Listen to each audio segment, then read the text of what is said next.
June 17th, 2019, 2:59 a.m.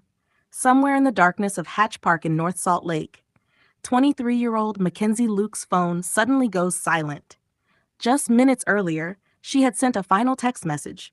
Then the device powered off. It would never turn back on again. Hours earlier, Mackenzie had landed at Salt Lake City International Airport after flying home from California, where she had attended her grandmother's funeral. At 2 a.m., she texted her mother a simple message, "Landed. Love you, Mama."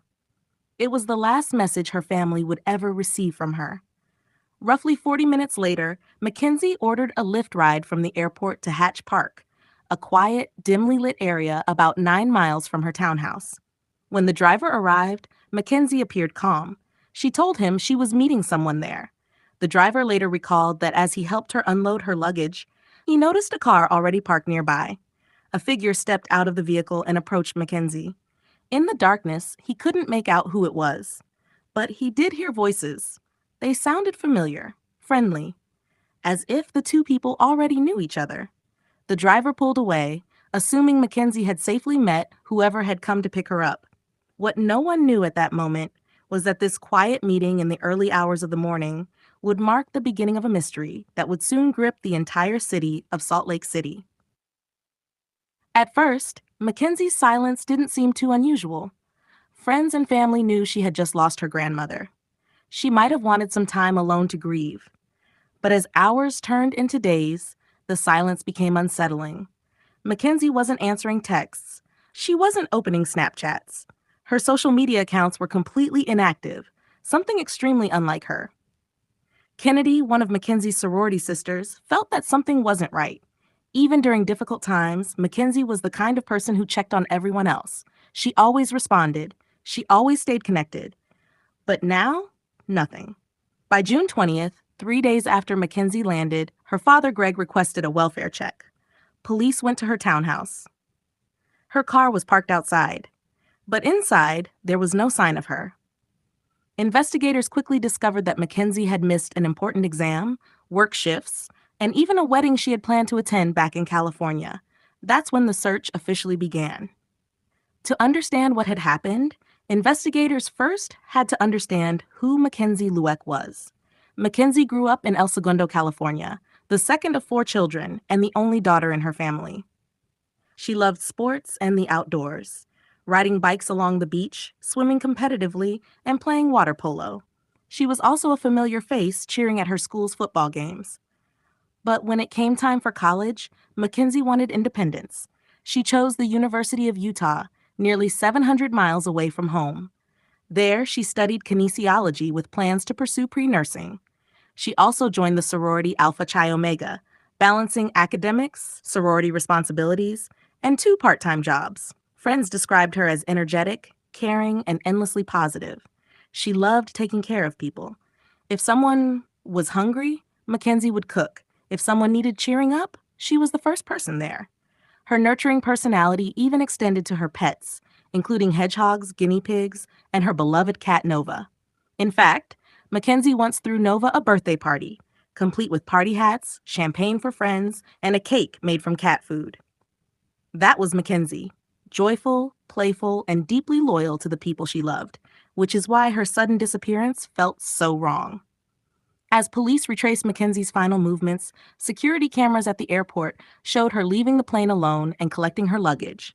No one appeared to be following her. Then came the Lyft ride. The driver confirmed he had dropped her safely at Hatch Park. From there, Mackenzie disappeared. But investigators soon discovered something unexpected about Mackenzie's life. A few weeks before her disappearance, she had joined an online dating platform called Seeking Arrangement, a site known for connecting wealthy older men, often called sugar daddies, with younger women. A former police officer turned private investigator named Rob Joseph remembered meeting Mackenzie at a bar shortly before she vanished.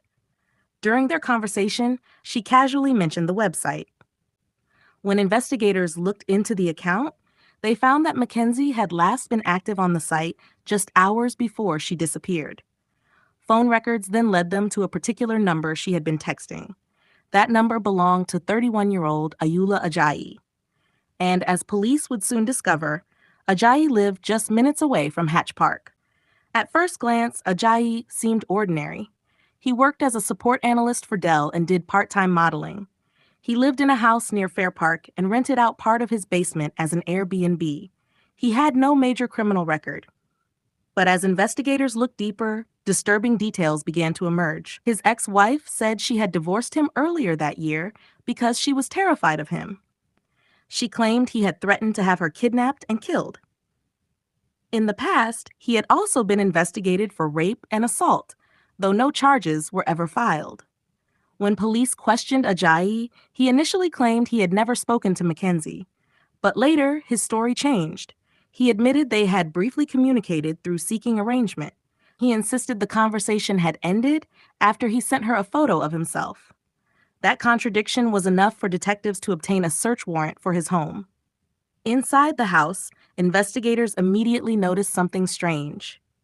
The mattress was missing. The entire place smelled strongly of bleach. Security cameras were installed in nearly every room. While officers searched the property, a neighbor approached them with troubling information. Around the time Mackenzie disappeared, he said he had smelled something horrible coming from Ajayi's backyard. When he looked outside, he saw Ajayi pouring gasoline on the ground. Police searched the area. There they found the remains of a fire pit and a freshly dug hole.